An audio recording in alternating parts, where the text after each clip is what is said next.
Episode 112. அபி பாட வந்தால்தான் தான் சமாதானம் ஆவேன் என்று ஹரிணி சொல்ல, அதை கேட்ட அபி வேறு வழியில்லாமல் பாட வந்தான். அவர்கள் இருவரும் சேர்ந்து இன்று நேற்று நாளை பாடலை பாட அதில் தங்களுடைய மனதை தொலைத்தார்கள். அடடா, ஹரிணி மேடமும் அபி சாரும் செமையா பாடுறாங்களே, இன்னைக்கு முழுக்க இதை கேட்கலாம் போல என்று ஸ்ருதி விசிலடிக்க, அந்த சத்தத்தில் நிஜ உலகுக்கு வந்தார்கள் அபி மற்றும் ஹரிணி இருவரும்.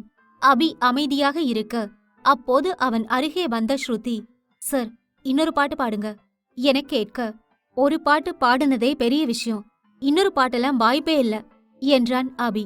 அவன் அப்படி சொன்னதும் ஸ்ருதி சற்று கவலையடைந்தாலும் அபியிடம் உரிமையாக எதையும் கேட்க முடியாது என புரிந்து கொண்டு ஹரிணியை பார்த்து, மேம் நீங்க உண்மையாவே வேற லெவல் தான், அபி சாரையே பாட வச்சிட்டீங்களே என சொல்ல, அதை கேட்ட ஹரிணி, இதெல்லாம் என்னோட திறமை, இல்லனா இந்த மாதிரி ஆள் கூடலாம் நம்மளால வாழ முடியுமா, இதெல்லாம் தானாவே வந்தது என சொல்ல, அபி அவளை முறைத்துப் பார்த்தான். அப்போது ஹரிணி அபியை பார்த்தபோது அவள் போதையில் இருந்ததால் 3 பேராக தெரிந்தான். அதனால் தலையை பிடித்தவள், ஐயோ என்ன இங்க 3 அபி இருக்கான், என்ன நடக்குதுங்க, உலகம் ஒரே ஒரு அபிய வச்சுக்கிட்டே இல்லாத பாடுபடுது, இதுல இவங்கெல்லாம் வந்தா என்ன ஆகுறது என கேட்க, அபி அவளை இன்னும் முறைத்தான். பாத்தியா, 3 அபி வந்தாலும் ஒன்னு கூட சிரிக்காது, இவங்களெல்லாம் என்ன பண்றது என கேட்டவள் தள்ளாட, அவளை பிடித்த ஸ்ருதி அபியை பார்த்து, சாரி சார், நான் மறுபடியும் சொல்றேன், எங்க மேடம் ரொம்ப நல்லவங்க, அவங்க இதுக்கு முன்னாடி இப்படியெல்லாம் குடிச்சதே இல்ல, அதான் இந்த மாதிரி பண்றாங்க என சொல்ல, உங்க மேடம பேசாம இந்த இடத்த விட்டு கூட்டிட்டு போங்க, ரொம்ப தள்ளாடிட்டு போய் விழுந்து மூக்கு உடைச்சிட போறாங்க என்றான். அவன் அப்படி சொன்னதை கேட்ட ஹரிணி, ஏ அபி, நீ என்ன நினைச்சிட்டு இருக்க, நான் ரொம்ப ஸ்ட்ராங்கான பொண்ணு, இந்த மாதிரி கொஞ்சம் ஆல்கஹால் எல்லாம் என்ன ஒண்ணுமே பண்ண முடியாது என்றவள் அவனை பார்த்து சிரிக்க, அப்போது அபி, எங்க யாரையுமே பிடிக்காம 4 ஸ்டெப் நடந்து காட்டு பாப்போம் என கேட்டான். இதெல்லாம் என்ன மாதிரி சூப்பர் உமனுக்கு கம்மியான டாஸ்க் தான், பட் இருந்தாலும் நான் கண்டிப்பா பண்றேன் என்றவள் 2 அடி தனியாக எடுத்து வைத்தாள். ஆனால் அவளுக்கு மிகவும் தடுமாற்றமாக இருந்தது. எனவே அவள், ஹே யாரு பாது, இந்த பில்டிங்க ரெடி பண்ணது, தரை இவ்ளோ கோணல் மாணலா இருக்கு, இதுல எப்படி நடந்து போறது என கேட்க, அதை கேட்ட அபி, காலால தான் நடந்து போகணும் என்றான். அவன் அப்படி சொன்னதை கேட்ட ஹரிணி, ஓஹோ நக்கலா, இப்ப பாருங்க நான் நடக்கிறேன் என சொல்லி இன்னொரு அடி எடுத்து வைக்க, அவள் போதையில் தள்ளாடி விழப்போனாள்.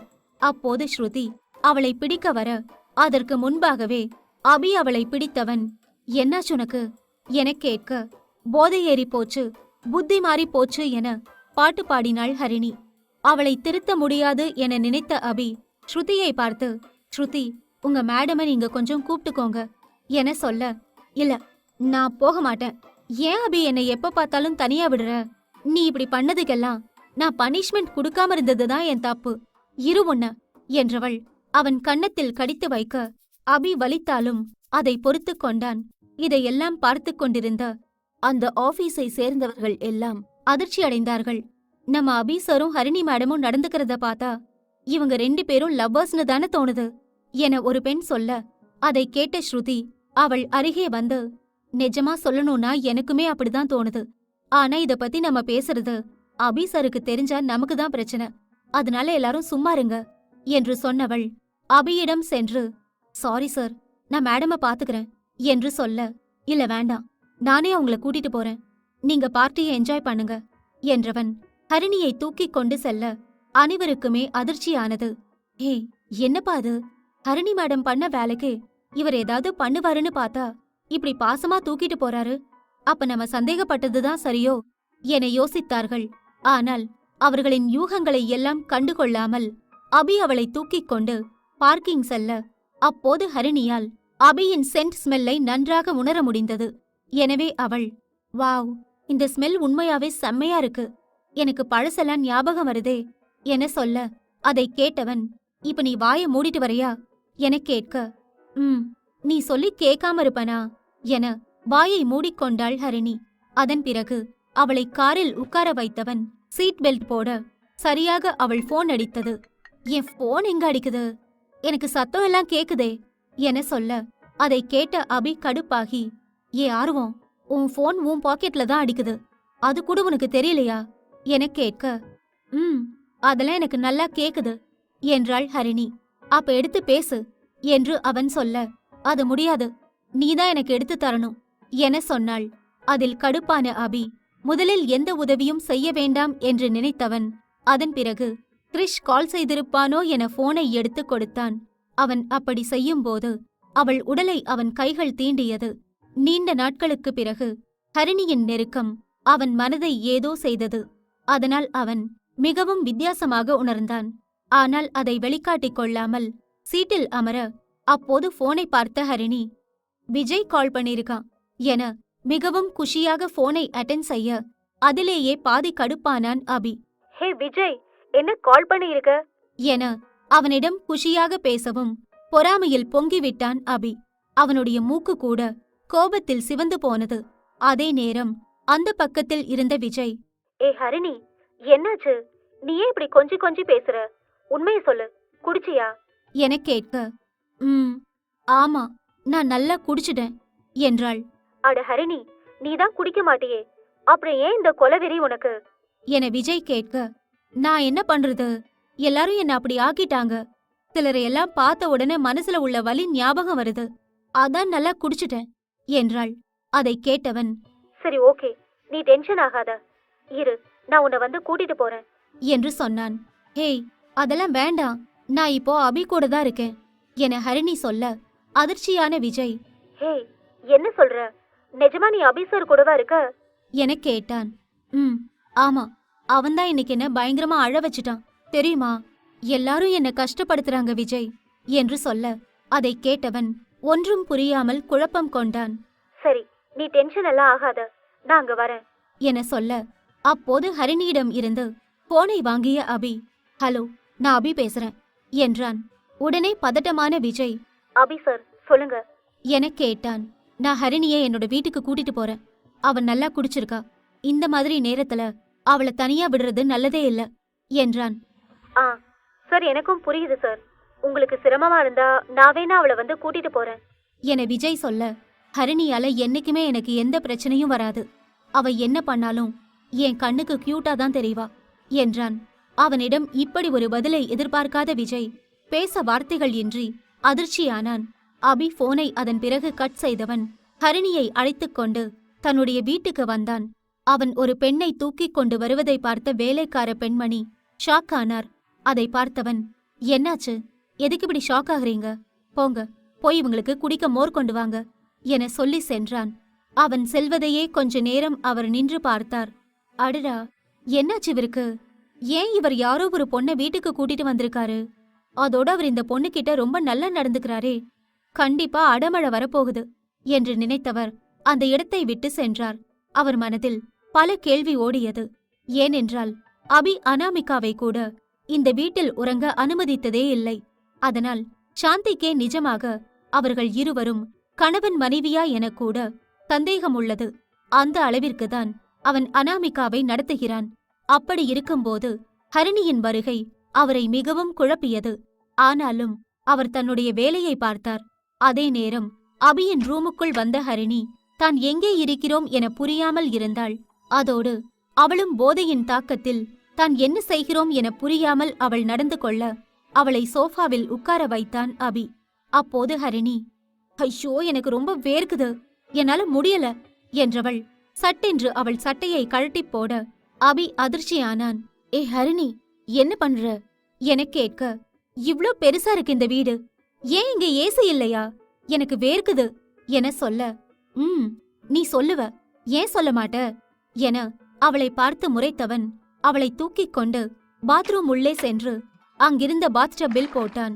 ஹரிணி கொஞ்ச நேரம் தண்ணியில் இருந்து வெளியே வந்த மீன் போல துள்ளி குதிக்க அதையெல்லாம் பார்த்த அபிக்கு வெட்கமாக இருந்தது. அதனால் அவன் முகத்தை திருப்பிக் கொள்ள கொஞ்ச நேரம் கழித்து ஹரிணி கொஞ்சம் நிதானமானாள். அதை பார்த்தவன், என்ன ஹரிணி, நீ இப்போ ஓகேவா என கேட்க ஹரிணி அவனை நன்றாக முறைத்தாள். என்ன முறைக்கிற, சரி உன்னால எழுந்து நிக்க முடியுமா என அபி கேட்க, என்னால முடியாது என அவள் முகத்தை சுளிக்க அவளை தூக்கி நிறுத்தியவன், நேரா இந்த மாதிரி நில்லு என்றான். ஹே அபி, எதுக்காக என்ன திட்டுற என்ன திட்டாத என சொல்ல, நான் ஒன்னும் உன்னை திட்டல என்றான் அபி. அதை கேட்டவள், பொய் சொல்லாத, நீ என்ன எப்பவும் திட்டுற, அதோட இப்பெல்லாம் என்ன அதிகமா முறைக்கிற. உனக்கு என்ன பார்த்தா எப்படிதான் தெரியுதுன்னு எனக்கும் தெரியல. எனக்கு உன்னை சுத்தமா பிடிக்கல என்றாள். உனக்கு பிடிக்கலனா அதையெல்லாம் ஏன் என்கிட்ட சொல்ற? எனக்கு அத பத்தி எந்த கவலையும் இல்ல என்றான் அபி. அதை கேட்ட ஹரிணி, ஆமா, நீ ஏன் கவலைப்பட போற? உனக்குன்னு இப்போ பொண்டாட்டி, ஒரு அழகான குடும்பம் எல்லாமே வந்துடுச்சு. நீ என்ன பத்தி கவலைப்படுவியா? அபி, நான் உன்கிட்ட என்ன லவ் பண்ணு, என் கூட வாழுன்னு சொல்ல மாட்டேன். ஆனா உன்னை குறைஞ்சபட்சம் நீ என்ன வெறுக்காதன்னு சொல்றேன். நான் ஒன்னும் உன் வாழ்க்கையில தப்பு பண்ணலையே. ஆனா நீ ஏன் இப்படி பண்ற? இன்னைக்கு வரைக்கும் என் மனசுல நீ மட்டும்தான். ஆனா அதே கேள்விய நான் உன்கிட்ட கேட்டா உன்னால என்ன பதில் சொல்ல முடியும்? நீ இப்போ இன்னொரு பொண்ண கல்யாணமே பண்ணிட்ட. ஆனா எனக்கு அதெல்லாம் பிரச்சனை இல்ல அபி. நீ ப்ளீஸ் என்கிட்ட கோபப்படாத என்றாள். அவள் அப்படி சொன்னதை கேட்ட அபிக்கு ஆச்சரியமாக இருந்தது.